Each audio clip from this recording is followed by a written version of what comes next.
បាទនេះរបៀប share screen ពីទូរស័ព្ទទៅទូទស្សន៍នេះទូទស្សន៍ Samsung យើងទូទស្សន៍មិនថា model ណាទេហើយ Samsung អាច share បានអញ្ចឹងសម្រាប់ទូរស័ព្ទ Samsung គឺស្រួលទេដំបូងយើងអូសរបាលរើមកយើងរកពាក្យថា Smart View នេះពាក្យ Smart View នេះយើងចុចលើវាមកវាពងរម៉ាក់ទូទស្សន៍យើងបាទនេះទូទស្សន៍ម៉ាក់ទូទស្សន៍ទូទស្សន៍ដែលខ្ញុំចង់shareនោះគឺ Samsung Fold Series 32 inch ខ្ញុំចុចលើវាមកចុច Start Now មក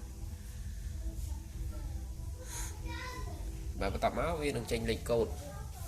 នៅលើទូទស្សន៍បើសិនជាទូរស័ព្ទយើងដែលភ្ជាប់មួយទូទស្សន៍គឺវាចេញ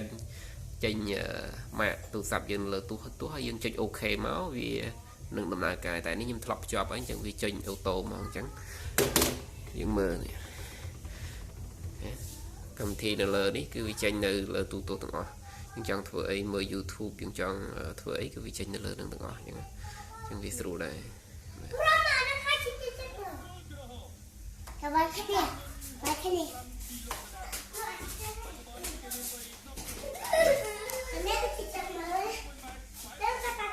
ចង់មើលទូទស្សន៍ដល់មកយើងសេបាយយ៉ាសូរី